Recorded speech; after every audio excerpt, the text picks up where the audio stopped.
है Patton tank और ये 1971 की लड़ाई में सबसे ज़्यादा काम आया था। हाँ, आप देख सकते हैं कि बड़ा अच्छा खुला खुला माहौल है।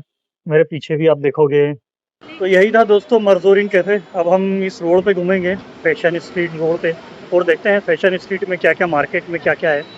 मेरे पीछे ये फैशन स्ट्रीट है, फैशन मार्केट है और ये बहुत बड़ा है। अंदर से अंदर बहुत छोटी छोटी गलियाँ और बहुत सारा है। और आप कई लोगों ने बोला था कि गार्डन वड़ा पाव कि बहुत फेमस है, पता नहीं मुझे तो, लेकिन अब आए हैं इस एरिया में है, यहीं खड़े हैं तो गार्डन वड़ा पाव खा ही लेते हैं। और ये लाइन से हमारे टैंक्स रखे हुए हैं, ये देखिए। ये वही प्लेन है जो रात को निकलता था और सुबह जो पोजीशन दी जाती थी, टारगेट दिया जाता था टाइगर हिल पे, वहाँ पे जाके बम गिराता था। और हेलो दोस्तों, वेलकम टू जिंदा दिल मोहित। और आज भी सैटरडे का दिन है और आज मैंने प्लान किया है कि पुणे की एक नई स्पेशल जगह जाएंगे जहां पे मैं आज तक नहीं गया हूं। और वो जगह मेरे लिए बिल्कुल अनटच्ड है, मैं कभी नहीं गया, कभी वहां पर जाकर मतलब ऐसा भी नहीं हुआ है कि मैं कहीं जा रहा हूं तो वो रास्ता बीच में आ गया है और मैं उस जगह से निकल के या गुजर के गया हूं। एक बार भी मैं उस एरिया में नहीं गया हूं। और पुणे की वो जगह का नाम है camp area. Camp area Pune का सबसे पुराना एरिया है, क्योंकि पुणे को बसाया ही गया था इसलिए कि मिलिट्री के लोगों के लिए, इंडियन आर्मी के लिए, एयरफोर्स के लिए। तो कैंप एरिया मेरे हिसाब से, जहां तक मुझे हिस्ट्री का पता है, कि कैंप एरिया सबसे पहले बनाया गया था पुणे में और सबसे पुराना एरिया है। तो वहां पर आपको बहुत से पुराने घर देखने को मिलेंगे, पुराने टाइप का कंस्ट्रक्शन देखने को मिलेगा, फिर पुरानी बेकरीज और जो रेस्टोरेंट होते हैं वो देखने को मिलेंगे। तो क्यों ना वहां जाके उनका स्वाद चखा जाए। और दूसरा कि वहां पर पुराना मार्केट भी है, कुछ ऐसा मार्केट है जहां पर बहुत सस्ती सस्ती चीजें मिलती हैं, तो वो भी देखा जाए। और एक नेशनल वॉर मेमोरियल भी एक प्लेस है जहां पे हमारी इंडियन फोर्सेस ने जो जो भी लड़ाइयाँ लड़ी है उसके बारे में डिटेल है, उसके जो आर्म्स एंड एम्यूनिशन जो भी हैं उनकी डिटेल, और कुछ कुछ रखे भी हुए हैं। जैसे मैंने सुना है कि MiG-23 प्लेन भी वहां रखा हुआ है, और कुछ इंडिया के फेमस टैंक्स जो हैं वो भी वहां पर रखे हुए हैं, तो वहां भी जाएंगे। तो चलिए ये सफर शुरू करते हैं हमारे टाउनशिप से अगेन। और आज मेरे साथ, जैसा मैंने कहा था, मेरी फैमिली भी है। और हमारी फैमिली का सबसे महत्वपूर्ण हिस्सा है ये बच्चा जो शरारती है और बड़ा कंट्रोल करके रखना पड़ता है थोड़ा। और मेरी वाइफ है। तो आज बारिश भी नहीं है ज़्यादा और कार से जा रहे हैं, बस से नहीं जा रहे हैं। पहले मैंने प्लान बनाया था कि बस से जाएंगे, पर हम कार से जा रहे हैं आज। तो चलिए सफ़र शुरू करते हैं। यहाँ से हम निकलेंगे, औंध की तरफ से होते हुए हम कैंप एरिया जाएंगे और आपको बताते हैं फिर आगे का सफ़र। तो चलिए शुरू करते हैं।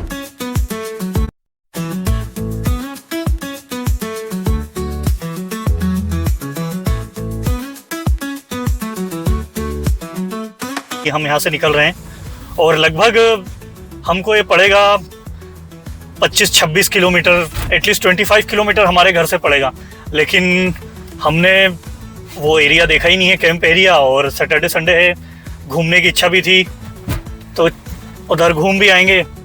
और कुछ मित्र भी रहते हैं मेरे उधर, तो देखेंगे अगर उन्होंने हाँ बोली या वो घर पे हुए, कोई बिजी नहीं हुए, तो उनके घर भी जाएंगे, पर कैंप एरिया ज़रूर जाएंगे। और ये हमेशा की तरह पुणे के कुछ कुछ एरियाज में ट्रैफिक रहता ही है सैटरडे संडे, क्योंकि सैटरडे संडे सभी को जाना रहता है। थोड़ा भी इधर उधर ट्रैफिक हुआ और कुछ रोड्स नैरो हुए तो ट्रैफिक बढ़ जाता है। तो यहाँ पर भी अभी ट्रैफिक जाम था और हम उस जाम में से थोड़ा सा निकल गए, बच के निकल गए हैं, नहीं तो हम भी फंस जाते हैं। तो फाइनली हम BRTS पे आ गए हैं, औंध रावेत BRTS, जो सीधा एटलीस्ट औंध तक ले जाता है और बड़ी शांति से जा सकते हैं इस रोड पे। मैं तो कहूँगा कि ऐसे रोड होना चाहिए शहर में। इस रोड पर जनरली ट्रैफिक मिलता नहीं है, आप थोड़े स्लो ज़रूर हो जाओगे लेकिन ट्रैफिक नहीं मिलेगा। दूसरी चीज़ ये कहने वाला था मैं कि जैसे हम अभी कार से जा रहे हैं तो सब कुछ एन रूट रहता है कि मैप में लगा दिया है, यहाँ यहाँ जाना है और वो जगह पर हो आते हैं। पर असली मज़ा मैं कहूँगा कि कार में नहीं आता, या तो बाइक में आता है या फिर आप लोकल बस से जाइए तो आएगा, या मेट्रो से या लोकल ट्रेन से जाइए, किसी शहर में घूमिए। क्योंकि लोगों से पूछना ये स्टेशन कहाँ है, वो कहाँ है, यहाँ से उतरे वहाँ उतरे, और मैप ना देखें, अगर ये चीज़ें करते हैं ना तो असली मज़ा आता है घूमने में। क्योंकि लोगों से मिलते हैं, बात करते हैं, अरे ये नहीं वैसा होगा, फिर मन से कुछ नई चीज़ निकलती है कि हाँ यार यहाँ पे चले जाते हैं, और वहाँ पे हो आते हैं और पता चलता है अरे ये तो उससे भी अच्छी जगह थी। तो खुद से ट्राई करते हैं, लोगों से मिलते हैं, बात करते हैं, पूछते हैं, फिर जाते हैं, तो चीज़ें याद भी रहती है, हमारी मेमोरी भी बनती है। लेकिन अब सब कुछ तय होता है, सब कुछ डिसाइड होता है कि यार ऐसे जाना है, वैसे जाना है, वहाँ जाना है, ये जाना है। जैसे मैं भी अभी जा रहा हूँ, तो एक जो पहली जगह फर्स्ट प्लेस हमने डिसाइड किया है वो है मर्ज़ोरिन करके एक कैफ़े है। पहले वहाँ जाएंगे हम और वहाँ से डिसाइड करेंगे कि कहाँ जाना है। पहले वहाँ जाएंगे भी या नहीं पता नहीं, अभी तो मैप में वही डाला हुआ है और आगे शायद पूछना भी पड़ेगा, क्योंकि वहाँ पे कहते हैं कि थोड़ी गलियाँ छोटी छोटी है, तो प्रॉब्लम भी होती है कि इधर से जाएं उधर से जाएं। तो अच्छा है पूछ के चले जाओ। तो ये औंध तक ऐसा ही रोड मिलता है। ये पुणे में ऐसा एकमात्र रोड मैंने यही देखा है, औंध रावेत BRTS, जो रावेत से लेके औंध तक चलता है। तो दोस्तों हम आ गए हैं पुराने पुणे में और कहेंगे कैंप एरिया में, और यहाँ से राइट लेकर ही हमें जाना है कैंप एरिया में, मतलब कहेंगे हमारे पहले स्टॉप पे। और सबसे बड़ी प्रॉब्लम जो मुझे यहाँ दिख रही है वो है कि गाड़ी कहाँ पार्क होगी। तो दोस्तों यहाँ पर हमारी गाड़ी पार्क हो गई है। यहाँ पे पार्किंग की फैसिलिटीज़ थी, 30 रुपये लेते भी हैं आप। ये मर्ज़ोरिन करके एक रेस्टोरेंट है, एक कैफ़े है, वहाँ जाएंगे, काफ़ी पुराना है और उसकी जो भी डिटेल्स है मैं ढूंढ कर लिख दूँगा। तो पहले चलते हैं कैंप एरिया के पहले स्पॉट पे, वो है मर्ज़ोरिन कैफ़े। देखते हैं मर्ज़ोरिन कैफ़े में क्या खासियत है, क्या क्या स्पेशल है। और यहाँ पे पार्किंग की फैसिलिटी है, ये मैं फिर से कहना चाहता हूँ। ये देखिए हमारी गाड़ी पार्क हो गई है मस्त। चलो, इस कैफ़े की बिल्डिंग आपको पहली बार में देखते ही पसंद आ जाएगी, which looks like an old heritage.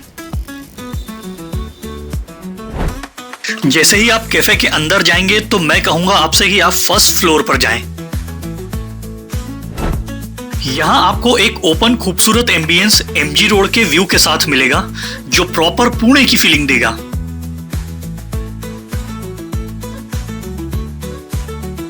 तो दोस्तों अभी हम मर्ज़ोरिन कैफे में हैं और अभी यहाँ आप देख सकते हैं कि बड़ा अच्छा खुला खुला माहौल है। मेरे पीछे भी आप देखोगे तो बड़ा अच्छा लगता है। यहाँ गैलरी में इस तरह से बैठ जाओ, यहाँ से पुराने पुणे को आप देखते रहो। ये महर्थ भी देख रहा है।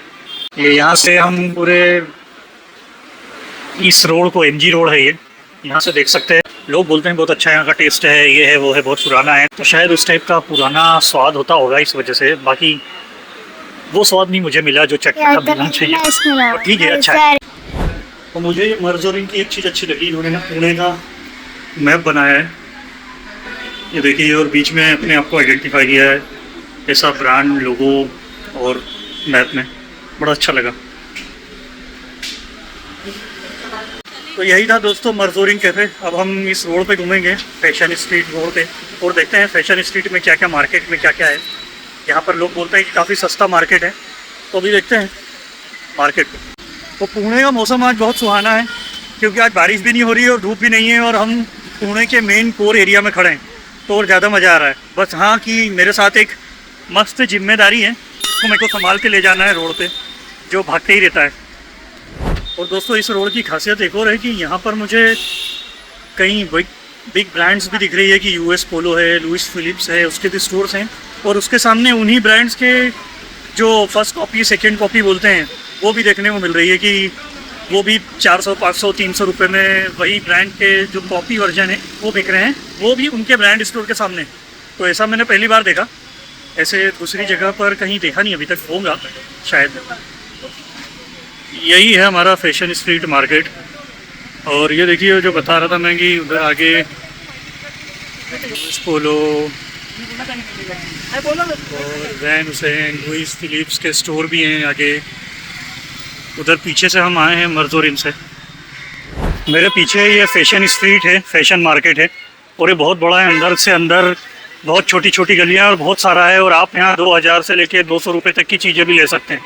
बाकी मैं अंदर नहीं गया क्योंकि बहुत ज़्यादा सफोकेशन भी था अंदर, और ऐसा कुछ मुझे लेना भी नहीं था, घूमना ही था। तो अगर आप आएंगे तो थोड़ा देख के आएँ कि किस मार्केट में क्या वैल्यू है, आपको चीज़ फिट हो रही है या नहीं हो रही है, बहुत सारी चीज़ें। Fashion market. दोस्तों यहाँ पैदल चलते चलते मुझे एक बहुत पुराना थिएटर दिखा यहाँ पर, और वो है ये विक्ट्री। दिखने में ही यहाँ पे धमाल 4 लगने वाली है, 10 जुलाई से आज से ही लगी होगी। तो विक्ट्री थिएटर बड़ा पुराना है और आज दिखा मुझे, मैंने इसके बारे में सुना भी था। तो दोस्तों हम आ गए गार्डन वड़ा पाव कैसे। कई लोगों ने बोला था कि गार्डन वड़ा पाव कि बहुत फेमस है, पता नहीं मुझे तो, लेकिन अब आए हैं इस एरिया में है, यहीं खड़े हैं तो गार्डन वड़ा पाव खा ही लेते हैं। चलो देखते हैं। गार्डन वड़ा पाव के अंदर घुसते ही कुछ इस तरह का व्यू रहता है और हमने भी यहाँ आकर एक टेबल थाम लिया था हमारा। और ये है गार्डन वड़ा पाव का वड़ा पाव जो मैंने ऑर्डर किया था।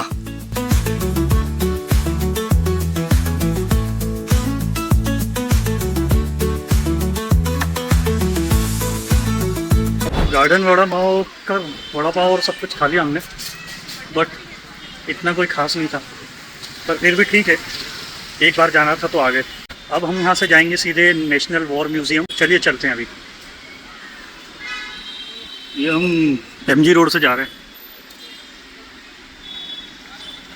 तो दोस्तों अभी मैं जहाँ खड़ा हूँ वो एक साइड कैंप एरिया है जहाँ पे लोग रहते हैं, और दूसरी साइड मेरे इस राइट साइड में सदर्न कमांड की जो आर्मी की ऑफिसेज और आर्मी के जो पर्सनल्स रहते हैं उनकी जगह है, वो लोग रहते हैं।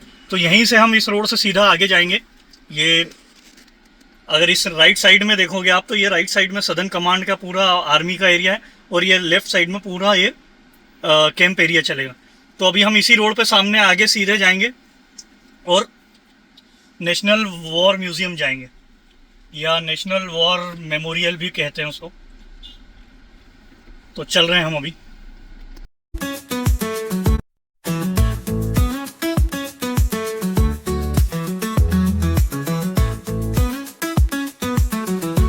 ये अभी हम वॉर म्यूज़ियम में लगभग पहुंच ही गए हैं। ये सामने आपको टैंक भी दिख रहा होगा। अब ये देखना है कि कहाँ पर हमको गाड़ी पार्क करनी है। चलिए आगे देखते हैं। तो ये दोस्तों हम वॉर मेमोरियल सदर्न कमांड पर आ गए हैं। ये आप देख सकते हैं, युद्ध स्मारक दक्षिण कमांड। और अभी वो पीछे गेट है, वहाँ से हमको टिकट लेना है और अंदर जाना है। तो अभी थोड़ी देर में चलते हैं। वॉर म्यूज़ियम में इंटर करते ही आपको इस तरह के हमारे शहीदों के सोल्जर्स की स्मारक और उनकी डिटेल्स दिखेगी। ये एंट्री पॉइंट पे मुझे बहुत ही सुंदर स्टेचू मिला जो सदर्न कमांड को प्रेजेंट करता है। और ये दोस्तों हमारे टैंक्स रखे हैं और उनकी टैंक्स की एक एक की डिटेल भी लिखी है। यहाँ पे हम QR कोड पर अगर जाएंगे तो उसकी डिटेल भी निकाल सकते हैं। जैसे ये national war memorial southern command Pune FRT AFV 434 अबॉर्ड, जो भी उसकी डिटेल लिखी है, ये आप बिल्कुल उसके पास जाके ये पूरी इंफॉर्मेशन निकाल सकते हैं। यहाँ पे भी दी हुई है। और ये लाइन से हमारे टैंक्स रखे हुए हैं, ये देखिए। और ख़ासियत ये है कि आप इसके पास जाकर भी देख सकते हैं। ये देखिए, ये जैसे मैं अब इसके पास जा रहा हूँ, इसको मैं ये टच भी कर सकते हैं। पास में ऊपर जाकर आसपास साइड में जाकर भी आप देख सकते हैं, पूरी डिटेल ले सकते हैं। आपको अगर कुछ इन्फॉर्मेशन लेना है तो सभी कुछ है यहाँ पर। अल्टीमेटली अगर आप आपके बच्चों के साथ आ रहे हैं और बच्चे थोड़े बड़े हैं, समझदार हैं, जो समझ सकते हैं, तो बहुत अच्छी जगह है। यहाँ पर आके उनको डिटेल में आप बता सकते हैं कि हमारी इंडियन आर्मी ने क्या क्या सक्सेस पाई है, कितनी मेहनत, कितना बलिदान, क्या क्या दिया है। तो वो सब कुछ डिटेल यहाँ पर है। यहाँ पर बहुत कुछ सीखने को मिलेगा उनको, और शायद वो इंस्पायर भी हो जाएं इंडियन आर्मी से, हमारी फोर्सेस से, उसमें भर्ती होने के लिए, उसमें आने के लिए। टैंक्स हो गए हैं, अब हम जाएंगे एरोप्लेन्स की तरफ। चलो। और दोस्तों ये है MiG-23, जो सबसे ज़्यादा यूज़ हुआ था हमारे कारगिल वॉर में 1999 को। ये वही प्लेन है जो रात को निकलता था और सुबह जो पोजीशन दी जाती थी, टारगेट दिया जाता था टाइगर हिल पे, वहाँ पे जाके बम गिराता था। और टाइगर हिल पे पोजीशन ऐसे देते थे कि हमारे जो सैनिक होते थे वो लोग वहाँ जाते थे पर्टिकुलर जगह पे, कि यहाँ पे पाकिस्तान ने इस जगह पर कैंप बनाए हैं, और वो कैंप पर जाकर वहाँ के कोऑर्डिनेट देते थे, और वहाँ से जाकर फिर हमको कोऑर्डिनेट मिलते थे, और रात को ये विमान निकलता था और वहाँ पर बम गिराता था। तब जाके हमने टाइगर हिल पे फतेह करी थी। तो इसका बहुत ज़्यादा योगदान है हमारे 99 के वॉर में, कारगिल वॉर में। MiG-23 दोस्तों ये है INS त्रिशूल, जो भारत पाक की लड़ाई में 1961 में, 1971 में ऑपरेशन पवन में 1979 में उन युद्ध में यूज़ हुआ था INS त्रिशूल, और इसको कई सम्मान भी मिले थे। तो उसका एक प्रोटोटाइप मॉडल रखा है ये यहाँ पे देखिए। इंडो पाक वॉर 47-48, फिर ऑपरेशन पोलो, फिर लिबरेशन ऑफ गोवा, कि गोवा दमन दीव ये बना था शायद नया, तो उसका कैसे फ्रीडम मिली वो बताया है। सीनो इंडिया वॉर 1962 जो शायद इंडिया चाइना का था, उसके बारे में ये डिटेल लिखी है। फिर इंडो पाक वॉर 1965 ये वो लिखी हुई है। तो ये काफ़ी अच्छे तरीके से इन्होंने यहाँ लिखा है इंडो पाक वॉर 1971। और ये फेमस फ़ोटो जहाँ पे सरेंडर किया था लगभग 90,000 सैनिकों को पाकिस्तान के सरेंडर करना पड़ा था इंडियन आर्मी के सामने, तो उसकी डिटेल है। फिर ऑपरेशन पवन जिसके बारे में मैंने अभी बताया था कि वो INS शिप जो INS त्रिशूल रखा था वो इसमें 1987 में भी यूज़ हुआ था, 89 तक चला था ये LTTE के अगेंस्ट में। फिर ऑपरेशन विजय 1999 जो फेमस है हमारा कारगिल युद्ध, उसकी डिटेल लिखी हुई है। तो ये पूरे स्मारक ये आप देखेंगे यहाँ से लाइन से बने हुए हैं और बहुत अच्छे से उन्होंने डिटेल लिखी है। और अगर यहाँ पर आपको कुछ नहीं समझ में आता है, आपको कुछ पूछना है, तो आप यहाँ के आर्मी के जो ऑफिसर्स हैं, जो भी वर्क कर रहे हैं यहाँ पे एम्प्लॉय हैं, उनसे पूछ सकते हैं, वो आपको डिटेल बताएंगे। तो ये म्यूज़ियम काफ़ी अच्छा है। और यहाँ पेंट बॉल गन रेंज है, यहाँ पे पेंट बॉल से आप गन से फायर कर सकते हैं इस तरह से। ये भी है फैसिलिटीज़। चलो फिर गन फायर करते हैं एक बार।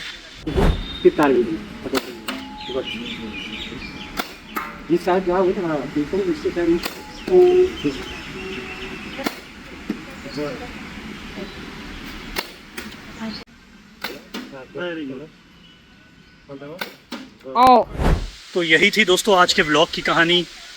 कैंप एरिया में हम आए, इस जगह पर जो भी खाने पीने की चीज़ थी, मार्केट था, वो हमने घूमा। और ख़ासकर मेरे लिए सबसे अच्छा जो अनुभव रहा वो रहा ये वॉर मेमोरियल, जहाँ पर बहुत सारी चीज़ें देखने को भी मिली और बहुत सारी चीज़ें सीखने को भी मिली। तो अगर आपको समय हो और आप सैटरडे संडे पुणे में अगर हो तो आप कैंप एरिया आ सकते हैं, और ख़ासकर वॉर मेमोरियल में ज़रूर आइए, क्योंकि यहाँ पर आकर आपको, आपकी अगली पीढ़ी को बहुत कुछ चीज़ें सीखने को मिलेगी और हमारे देश की चीज़ें सीखने को मिलेगी, हमारी इंडियन आर्मी, हमारी फोर्सेस के बारे में। अगर मेरे व्लॉग के लिए किसी तरह का आप सजेशन देना चाहते हैं, कि किसी तरह की आप बातें बताना चाहते हैं कि मैं किस तरह के वीडियो बनाऊं, क्या कमी कर रहा हूं, तो आप दे सकते हैं। आप कमेंट में कुछ भी कमेंट कर सकते हैं, किसी भी तरह की बात बोल सकते हैं, जिससे मुझे कुछ इम्प्रूवमेंट मिले अपने व्लॉग के लिए। तो यही था मेरा vlog. Thank you very much और ज़िंदा दिल रहिए।